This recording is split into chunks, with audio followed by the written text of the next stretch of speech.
Hoshin was a revered Zen master who had spent his life guiding monks and lay people toward enlightenment. He had trained under great teachers, meditated for years in the solitude of the mountains, and now, in his old age, resided in a quiet monastery, overlooking a valley where cherry blossoms bloomed in the spring.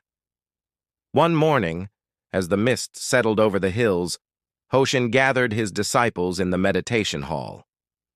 "My time in this body is nearing its end," he said, his voice calm like still water. "Death is but a transition, not an end.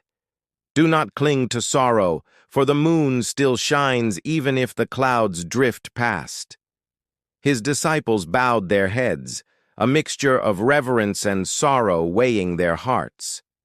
Hoshin had taught them to see beyond attachment, yet the idea of losing their master tested their understanding. He continued, "To grasp at life is to grasp at water. Instead, let it flow through your hands and nourish the roots of your wisdom." Later that day, he walked the monastery grounds slowly, observing each flower and stone as if seeing them anew. He touched the bark of the old cherry tree that had stood for decades, watching as the delicate petals danced in the wind. "Each petal falls at its appointed time," he murmured to himself. The younger monks, following silently behind, heard and pondered his words. As the days passed, Hoshin continued his teachings, ensuring his students were prepared for his departure. One disciple, Kaito, asked, "Master, what is the nature of death?" Hoshin smiled and pointed to a flower. "Kaito, does the flower cry when its petals fall? Does the river mourn when it meets the ocean?" Kaito pondered deeply. He understood the words but struggled with the emotions stirring within him. The master had always spoken in metaphors, leaving his students to seek answers within themselves. Hoshin continued, "We are like waves upon the water, distinct yet inseparable from the vast sea. When the wave crashes, does the ocean weep?" One evening, Hoshin shared a story with his disciples. Once, a great warrior approached a Zen monk and demanded, "Tell me about heaven and hell." The monk merely scoffed and insulted him.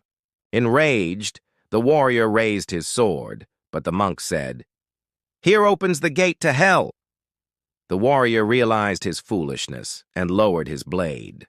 The monk then said, "And here opens the gate to heaven." The students absorbed the lesson. Hoshin was preparing them in his own way, teaching them that perspective defined reality. Life and death were no different. It was not the end that mattered, but the way one approached it. One morning, as he swept the stone path leading to the meditation hall, a student approached. "Master, is it not unfair that even the wise must die?" Hoshin chuckled. "Would you prefer the foolish to live forever?" The student was silent, and Hoshin continued sweeping. A week before his passing, Hoshin made a simple request. "On the day I die, bring me a brush and paper." The monks obeyed, though they did not understand.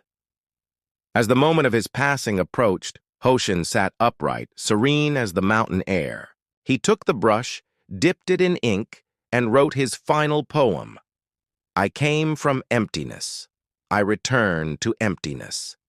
This moment, perfect." With the last stroke, he placed the brush down, smiled, and exhaled his final breath. The room was silent, not with grief, but with awe. Hoshin had left not just a legacy, but a lesson in his departure. His face was peaceful, his posture undisturbed. It was as if he had merely stepped from one room into another. The disciples stared at the poem. One of the younger monks, Hiro, wiped his tears and asked, "Master's last words, what do they mean?" An elder monk replied, "He has shown us the essence of Zen. He came into this world with nothing, and he leaves with nothing, yet every moment in between was perfect."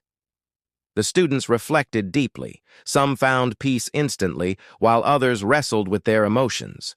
Over time, they came to see that Hoshin had not left them. His teachings, his presence, and his wisdom lived on in each of them. To fully grasp his words, Kaito spent days meditating under the old cherry tree. He watched the petals fall, listened to the rustling leaves, and finally understood. Life was a continuous flow, and clinging to it only brought suffering. Hoshin's lesson was clear. The only way to truly live was to let go. One day, a troubled traveler arrived at the monastery, seeking wisdom. Kaito invited him to sit beneath the cherry tree. "What brings you here?" he asked.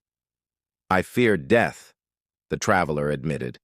"I do not want to vanish." Kaito picked up a fallen petal and placed it in the traveler's palm. "Is this petal dead? Or has it merely become part of the earth?" The traveler thought deeply, tears welling in his eyes. Then, "I too shall not vanish."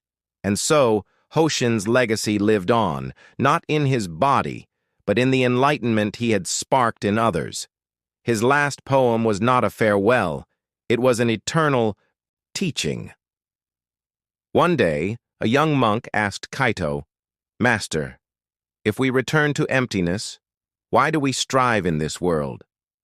Kaito smiled, just as Hoshin once had, and pointed to the cherry blossoms drifting in the wind. "Do you ask why the flower blooms?" The young monk watched the petals fall and, for the first time, understood. As the years continued, the monastery stood as a beacon of wisdom. Each spring, as the cherry blossoms returned, so too did the students, finding new meaning in Hoshin's words. The cycle of life, death, and rebirth was unbroken, just as it had always been. And in the quiet of the mountain monastery, beneath the old cherry tree, the last poem of Hoshin continued to whisper its eternal truth to those who would listen. Thanks so much for watching. I hope you enjoyed this video. If you did, don't forget to give it a thumbs up, leave a comment, and let me know your thoughts. And if you're new here, make sure to hit that subscribe button and turn on notifications so you never miss a video.